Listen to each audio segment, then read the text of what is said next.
The specimen that you're looking at on your screen is Rakshit Kumar. Well, an average Christite who didn't sit for placements because he had one backlog in fifth semester, which subject even I don't know.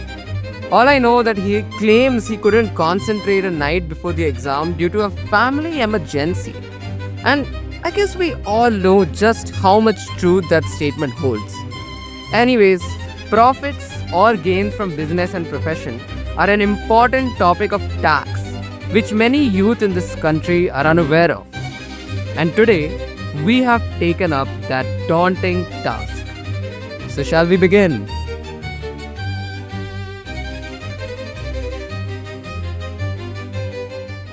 What you're about to see is how one college graduate's journey from failed placements to successful entrepreneurship began an expensive but informative lesson in taxation. This is Rakshit's story, and if you don't keep your eyes and ears open, it surely will be yours. अबे स्मरण भाई, मैं place होऊंगा कि नहीं होगा? अबे एक ही बैकलॉग है यार। ऐसा बोल रही हो तू, कैसे होगा यार? अबे कौन मटका? Final year, one backlog in, can't even get placed. What a life. Like 46% of commerce graduates in India, Rakshit faced the harsh reality that a degree doesn't guarantee employment, and having a backlog is the last nail in the coffin. But he had one skill that started as a hobby that could turn his life around: editing. But is that a business or a profession? Well, great question. We are onboarding you as a company's chief editor. Oh, thank you. Thank you so much.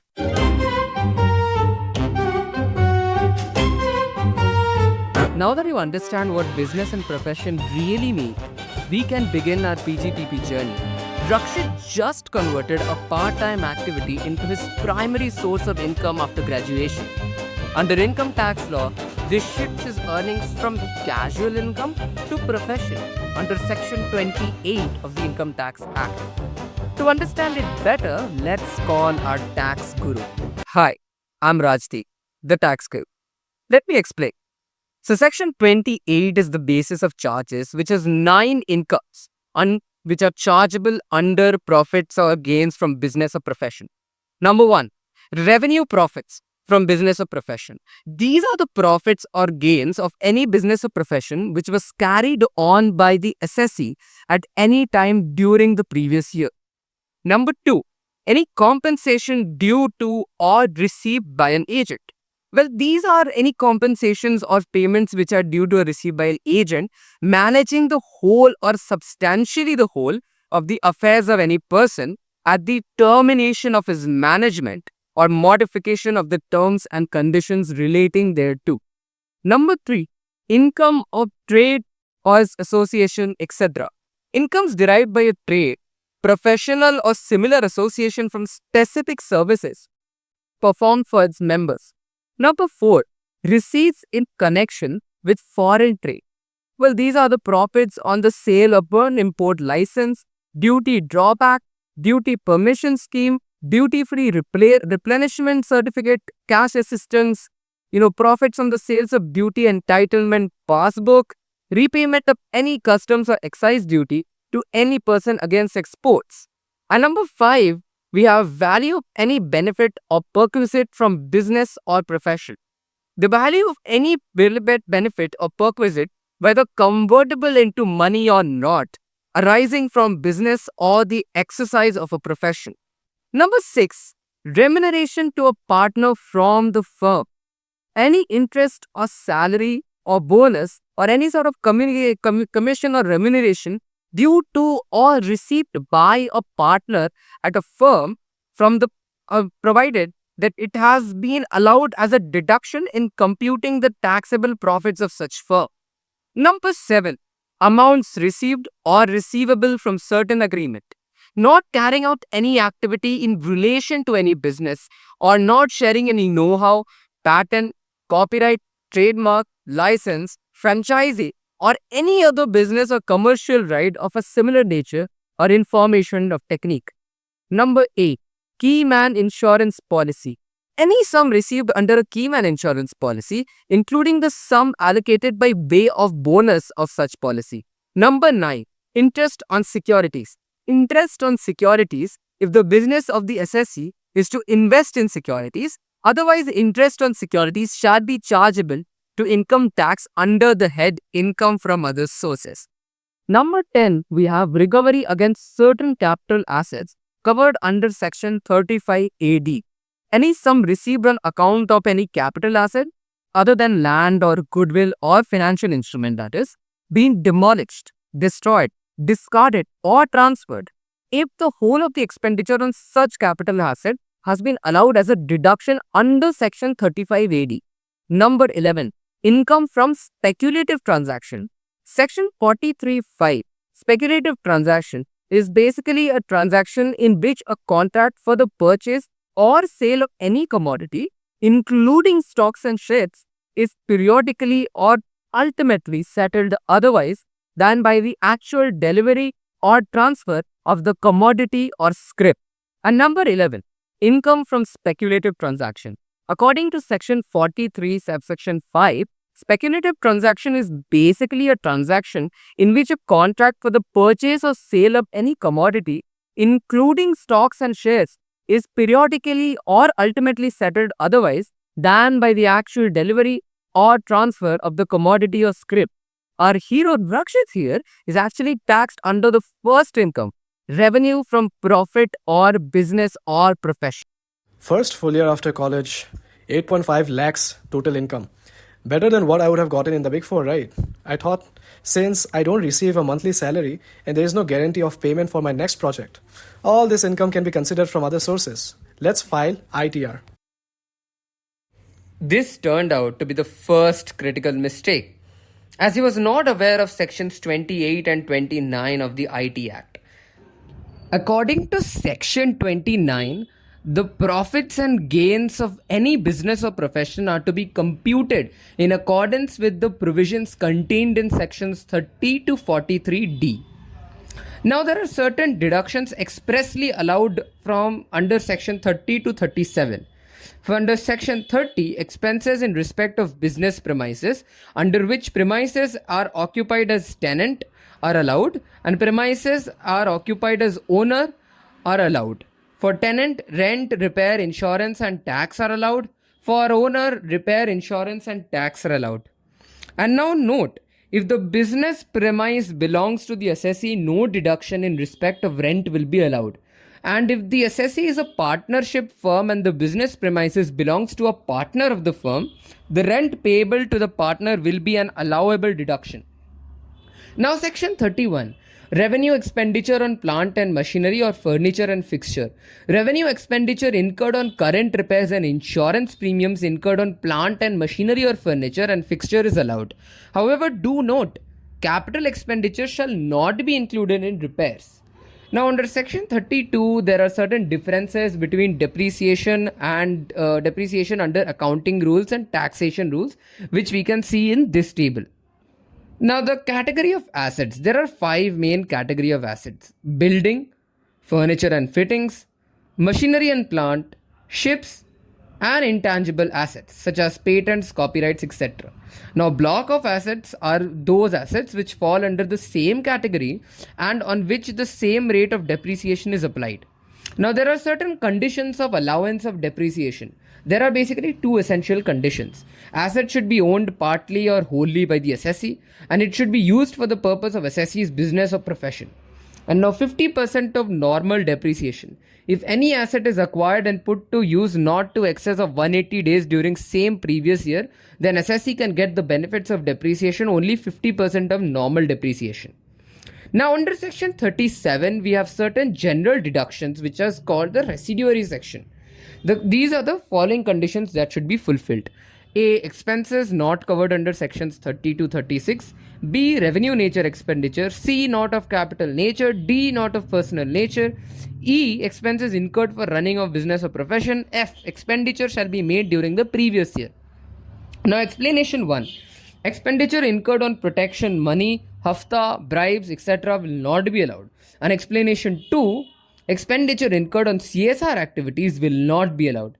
Now, there are examples of expenses allowed. Number one, expenses incurred in the purchase, manufacture, and sale of goods, expenses incurred on day to day running of the business, expenses incurred on breach of contract, amount of value added tax, GST, excise duty, professional tax, compensation paid for retrenchment of undesirable employee, contribution made to provident fund, commission paid for securing orders, compensation paid to employees due to accident on duty, royalty paid for mines, insurance premium paid for policy of its employees for compensation during work, compulsory subscription to an association, legal expenses for certain courses of business, annual listing fee paid to stock exchange, and expenditure on inauguration ceremony. Wait. I think the rest of the sections can be discussed later. Otherwise, they'll just sleep through the classes, like they did in all the other classes. So, for a break, let's go and see what our friend Rakshit is up to. Hey, what is this penalty?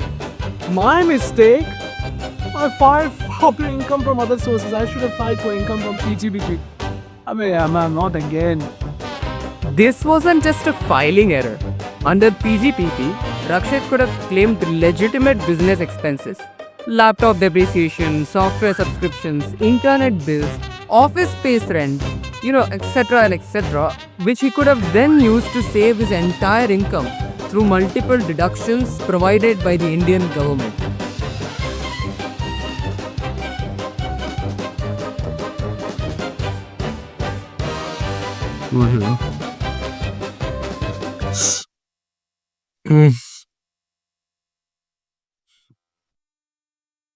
हो गया अभी कितना mail करेगा Sole proprietorship, equal profession, and combined expertise. What could possibly go wrong? 6 months later, his business was generating rupees 25 lakh in monthly revenue. But success bred complacency about tax compliance. Hi, the tax guru is back.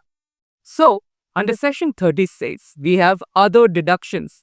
Number 1, insurance premium paid for stock which is used for the purpose of business or profession.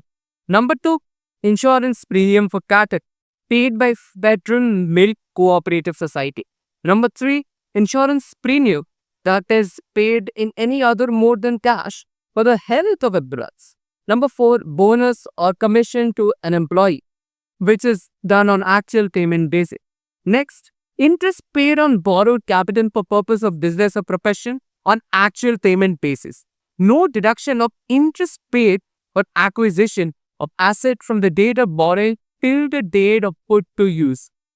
Number 6, you have discount or zero coupon pot, which is allowed as a deduction on pro rata basis. Number 7, we have bad debts, which are the debts that should be incidental to the business.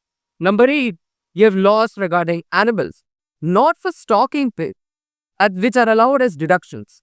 And the formula for this is cost of animal minus the carcasses of animals. Next, we have employer's contribution to Provident Fund. Only recognized Provident Fund or approved superannuation fund, which is subject to section 43B. Number 10 is employee's contribution to Provident Fund or superannuation fund, etc., which again is subject to section 43D. Number 11, we have approved gratuity fund, again subject to the same section. Number 12, expenditure on family planning, but only when the assessee is company.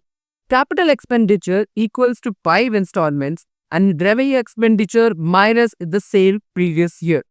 Number 13, you have entertainment expenses and advertisement expense, except section 37, subsection 2B, that is advertisement in a political party. And number 14, security transaction tax or ST. Now we have section 40A, which are expenses not allowed in any circumstance. Number 1, we have expenditure or advertisement in any software, etc., published by a political party. Number 2, we have payments outside of India, in India to a non-resident or a foreign company on which TDS is not deducted and have not paid on or before the due date specified. Number 3, payments to residents on which TDS has not been deducted on before the due date of filing the return of income, which is 30% of such sum that shall not be allowed as deduction. Then we have then we have the wealth tax. Wealth tax, which is chargeable under the Wealth Tax Act, shall not be allowed as deduction. Then we have tax on profits and gains. Any sum paid on account of any tax levied on the profits and gains of any business or profession that shall not be deducted as a deduction. Number 6. Contribution to unrecognized provident fund. Now, Section 40A also has certain expenses not deductible under certain circumstances. Number 1, we have excessive payments to relatives. Number 2, we have payments in cash, which are payments made to a person in a day, which are exceeding rupees 10,000 other than amount paid check, bank draft, or use of electronic clearing system, which will be disallowed. Entire amount, that is, will be disallowed. Exception exists, of course, where payment is made for flying, hiring, or leasing goods carriages. The limit of disallowance shall be exceeding rupees 35,000. Now, Section 43B. Deductions allowable on actual payment only. Number 1. Any sum payable by the assessee by way of tax, duty, tax, or fee. Number 2. Any sum paid by him as an employer by way of contribution to any provident fund, superannuation fund, or gratuity fund, or any other fund for the welfare of employees. Now, there are certain allowable expenses under this as well, which are losses which are directly incidental to the business or profession of the assessee, which are allowable. Following are some expenses of such losses. Number 1. Robbery or dacoity. Loss caused by robbery or dacoity is not deductible. But if it is incidental to business, it would be allowed as a deduction, and this depends upon the specific circumstances and conditions. For example, if cash is sent for disbursement at different centers by a sugar factory in rural area, it is incidental to business and is therefore allowed. Any loss due to robbery in a bank will be allowed, as the bank is under an obligation to maintain some cash outside the strong room for payments. Number 2 is embezzlement, that is misappropriation, theft, etc. The loss of money due to embezzlement by an employee handling the funds of the business while discharging his official duties is allowed as deduction. When an employee goes to bank to deposit the cash and he takes away the money for his own use, even then the loss is allowable. Theft by a cashier who is in charge of cash is also an allowable loss. A theft committed either by an employee or someone else by breaking open into the business premises after office hours is also allowable. And number 3, we have loss due to non-recovery of advances. If it is the practice in a business to give money, advance money, that is, to suppliers, and the suppliers neither supplies the order nor refunds the advance money, the loss sustained by the assessor is incidental to business and is therefore allowable. Number 4, penalty paid for infraction law is not allowed. Okay, Section 44 ADA. What does it mean exactly? Oh, yeah. Okay. Wait, so instead of maintaining detailed records and worrying about cash payment limits, I just pay 50% of my gross total income as taxes. Okay. The key insight: for many professionals, presumptive taxation eliminates the complexity of sections 36, 40A and 43B. You trade detailed expense reductions for operational simplicity and guaranteed tax predictability. So, to wrap it all up, profits and gains from business or profession, or PGBP for short, is one of the most important heads of income under the Income Tax Act. It basically covers all the kinds of income that arises from carrying on a trade, manufacturing, or even a profession, then say. The guiding principle is that any income which is directly or indirectly connected to a business or profession is taxable here. So when computing PGBP, we start with the gross receipts and then deduct all the expenses that are allowed under the Act, like rent, salaries, or anything else, any other expenses that comes along the way. But at the same time, personal expenses, capital expenditure, and expenses prohibited by the law are not deductible. That is the problem that Rakshit faced. There are also specific provisions for things like depreciation on assets, treatment of speculative businesses, income from partnership, presumptive taxation, and disallowances under sections such as Section 40 and Section 30, also Section 40 and Section 43B. Each of these ensures that the profit figure reflects the real and fair value or the fair income of the business or the profession. In short, the purpose of PGBP is to bring every kind of professional, and there are also specific provisions for things like depreciation on assets, treatment of speculative businesses, income from partnership, presumptive taxation, and disallowances under sections such as Section 40 and Section 43B. Each of these ensure that the profit figure reflects the real and fair income from the business or profession. In short, the purpose of PGBP is to bring every kind of professional and business income into the tax net, which gives fair deductions for genuine business expenses. By understanding how it works, one can not only comply with tax laws properly, but also plan and manage their businesses and finances more effectively. Thank you so much.